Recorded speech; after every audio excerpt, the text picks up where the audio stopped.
5,000 కోట్ల రూపాయలతో జూబ్లీహిల్స్ను అభివృద్ధి చేసినాం, గత 2 ఏళ్లలో మీరేం చేశారు అని చెప్పేసి కేటీఆర్ అడుగుతున్నాడు. 5,000 కోట్లు పెట్టినా, అది 10,000 కోట్లు పెట్టినా అంటున్నావు కానీ కెమెరాడ డబుల్ బెడ్రూమ్ ఇల్లు, తర్వాత ఇక్కడ రేషన్ కార్డులు ఇచ్చినావు ఏమన్నా రాష్ట్రంలో ఎక్కడన్నా 10 ఏళ్లలో అని వాళ్ళు అడుగుతున్నారు. గత 2 ఏళ్లలో మీరేం చేశారని చెప్పేసి కేటీఆర్ అంటున్నాడు. ఇక సీఎం రేవంత్ రెడ్డి దమ్ముంటే చర్చకురా, చెత్త ఎవరిదో సత్తా ఎవరిదో తేల్చుకుందామంటూ సవాల్ విసిరిండు. జూబ్లీహిల్స్ ప్రగతి నివేదికని విడుదల చేసిందంట కేటీ రామారావు.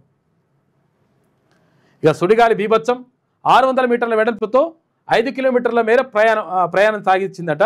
క్షణాల్లో నేల కొరిగిన 200 చెట్లు, 10 ఎకరాల్లో పంట నష్టం, వాటర్ స్పాట్లో చిక్కుకున్న రైతులు చెట్లను పట్టుకుని ప్రాణాలు దక్కించుకున్నారు. జయశంకర్ భూపాలపల్లి జిల్లా పులిమెల అడవుల్లో ఘటన జరిగినట్టుగా కనిపిస్తూ ఉంది. నేల కూలిన చెట్లు మొత్తం ఎక్కడికక్కడ మొత్తం బీభత్సంగా వచ్చిందట, మామూలు గాదిగా. 60 మీటర్ల వెడల్పు, 5 కిలోమీటర్ల మేర మొత్తం ప్రయాణం జరిగింది. భూపాలపల్లి జిల్లా పులిమెల మండలం లెంకలగడ్డలో నేల కొలిగిన మిరప పంట. చాలా దారుణంగా ఉంది పరిస్థితి అంతా. అయితే అసలు యాక్చువల్గా మనం ఇక్కడ ఒక విషయం మాట్లాడుకోవాలి.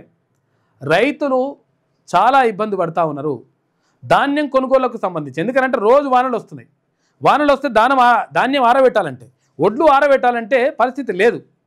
అవి నిజంగా మొత్తం కూడా అవి మొత్తం ఎండబెట్టి అట్లా వేద్దాం అనుకుంటే కొంతవరకు ఎండబెట్టగలుగుతున్నారు, తర్వాత కొంతవరకు అయితలేదు. వీళ్ళు ఏమంటారు ప్యాచర్ అంటారా, 17 రావాలట. మ్యాచర్ 17 రావాలట. ఈ 17 రావాలనడంతో ఎండబెట్టేందుకు కష్టమవుతుంది ఎవరికి, రైతులకు. దీంతో ఆ 17 వస్తలేదు. మ్యాచర్ రాకపోవడంతో ఇక్కడ కొనుగోలు ఆపేసినారు అక్కడ ఐకేపీ సెంటర్లలో. దీంతో ప్రభుత్వం ఏం చెప్తుంది, మేము చివరి గింజ వరకు కొంటాం, తడిచిన వడ్లు కూడా కొంటాం ఇట్లా అని చెప్తున్నది. మరి జూబ్లీహిల్స్ ప్రచారంలో బిజీగా ఉన్నారు, ఓకే సంతోషం. మరి రైతులను కూడా చూసుకోవాలి కదా. గ్రామీణ ప్రాంతాల్లో ఉన్నటువంటి రైతులు ఆందోళన చెందుతూ ఉన్నారు, బాధపడతా ఉన్నారు. కాబట్టి ఒకసారి మిల్లర్లతో మాట్లాడి, మిల్లర్లని తర్వాత రైతులని సమన్వయం చేసి, అరే 20 ఉన్నా సరే, మ్యాచర్ ఎంత 20 వచ్చినా సరే కొనండి, ఓ కిలో ఎక్కువనో తక్కువనో మేము తీసుకుంటాం అనేటువంటి మాట ప్రభుత్వము మిల్లర్లకు కానీ హామీ ఇస్తే ఆ మిల్లర్లు కొనుగోలు చేస్తారు, అక్కడ తీసుకొని పోతారు. తర్వాత ఇక్కడ ఏది రైతులకు కూడా మంచి జరుగుతుంది. ఇక మేము చివరి గింజ వరకు కొంటాం, తడిచినా కొంటాం, ఈ ఖరాబ్ అయినా కొంటాం, ఇట్లా రకరకాలు చెప్తా ఉన్నారు. ఇప్పుడు మిల్లర్లు ఎందుకు కొంటలేరంటే, వాళ్ళు ఎందుకు కొంటారు ఏంటంటే, కొంటే ఒకవేళ తడిచిన వడ్లు లేకపోతే ఇట్లా ఒకవేళ అటువంటి కొనరనుకో, కొంటే బియ్యం పట్టించిన తర్వాత బియ్యం వస్తాయి కదా, ఆ బియ్యం వస్తే ఆ బియ్యం మీద ఒక లైన్ వస్తుంది. ఓ లైన్ వస్తే ఏమవుతుంది, ఆ వడ్లని ఆ బియ్యాన్ని తర్వాత ఎవరైనా కొనాలంటే ఎఫ్సిఐ కానీ తర్వాత ఇంకో వాళ్ళు కానీ కొనరు. ఆ కొంటామనేటువంటి హామీ ప్రభుత్వం ఇస్తే, రాష్ట్ర ప్రభుత్వం మేము కొనుగోలు చేస్తాంలే, లేకపోతే మేము తీసుకుంటామనేటువంటి హామీ ఇస్తే, లేకపోతే ఒక కిలో తక్కువ వచ్చినా సరే అని చెప్పేసి, ఎందుకంటే ఒకవేళ మ్యాచర్లో 17 కాకుండా 20 వచ్చిందనుకో, 20 వచ్చినా కానీ తీసుకున్నాను అనుకో, తీసుకుంటే ఒక కిలో అటు ఇటు వస్తాయి, కిలోనో 2 కిలోలో కిలోన్నరనో అటు ఇటు వస్తుంది. ఆ అటు ఇటు వచ్చేది మేము భరిస్తామని చెప్పి ప్రభుత్వం చెప్పగలిగితే అక్కడ మిల్లర్లు కూడా వచ్చి ముందుకు కొనుగోలు వేయడానికి రెడీగా ఉంటారు. దాంతో వాళ్ళకి మంచి జరుగుతుంది. ఎవరికి, రైతులకు మంచి జరుగుతుంది, అటు మిల్లర్లకు మంచి జరుగుతుంది, తర్వాత ప్రభుత్వానికి మంచి పేరు వస్తుంది.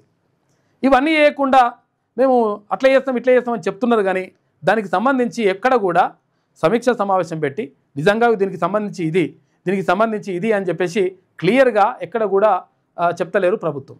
దీనివల్ల రైతులు చాలా ఆందోళన చెందుతూ ఉన్నారు.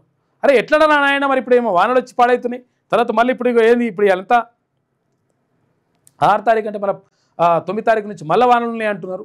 ఏంది పరిస్థితి ఏంది అని చెప్పేసి రైతులు ఆందోళన చెందుతున్నారు. కాబట్టి ప్రభుత్వం ఒక భరోసా ఇవ్వాల్సిన అవసరం ఉన్నది. ఇక్కడ రైతులకు సంబంధించి మిల్లర్లకు సంబంధించి ఒక భరోసా ఇచ్చి ఆ కొనుగోలును వేగవంతం చేస్తే చాలామంది రైతులు నష్టపోకుండా ఉంటారు. నిన్న చూసినాం కదా మనం, అవి ఎక్కడ కల్లాలు ఆడేది రోడ్డు మీద ఒడ్లు పోస్తే ఆ ఒడ్లు అనేది పోయి చెరువులో పడే, ఒక దగ్గర కళ్ళంలో ఒడ్లు పోస్తే ఆ ఒడ్లను పోయి డ్రైనేజీలో పడే, తారవనో ఏమో ఉండే కదా పాపం. అవి అట్లా రకరకాలుగా రైతులు చాలా చోట్ల అవి కనిపిస్తున్నాయే, మనకు కనిపించని చాలామంది రైతులు కూడా చాలా ఇబ్బందులు పడుతూ ఉన్నారు. కాబట్టి ఇక్కడ మ్యాచర్ ఇంత 20 వచ్చినా సరే అని చెప్పేసి కొంటా అనేటువంటి ఒక మాట ప్రభుత్వం చెప్పగలిగితే ఆటోమేటిక్గా తొందరగా ఈ ఒడ్లు వెళ్ళిపోయిన తర్వాత రైతులకు నష్టం జరగదు, తర్వాత అక్కడ మిల్లర్లకు కూడా నష్టం జరగకుంటుంటుంది. కాబట్టి దీని మీద ప్రభుత్వం ఆలోచించి నిర్ణయం తీసుకుంటే బాగుంటుంది, చాలా ఇంపార్టెంట్ అది. సరే మీ ప్రచారాలు నడవనివ్వండి, కానీ రైతులు కూడా చాలా ఇంపార్టెంట్ కదా.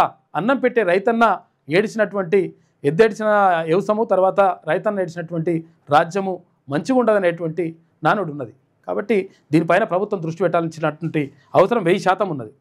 అధికారులు మీ సమస్యలు పట్టించుకోవట్లేదా? నెలల తరబడి మిమ్మల్ని ఇబ్బంది పెడుతున్నారా? మీ సమస్యకు ఎవరు స్పందించట్లేదా? సమస్య ఏదైనా ఎక్కడి నుంచైనా వెంటనే క్యూన్యూస్ కాల్ చేయండి. మీ తరఫున మేం బాధ్యత తీసుకుంటాం. కాల్ చేయాల్సిన ఫోన్ నెంబర్ 8499019921. పబ్లిక్ వాయిస్, సామాన్యుడి ప్రశ్నాస్త్రం. ప్రతి గురువారం ఉదయం 10 గంటలకు మీ క్యూన్యూస్ హెచ్డీలో నవంబర్ 6 నుంచి ప్రారంభం.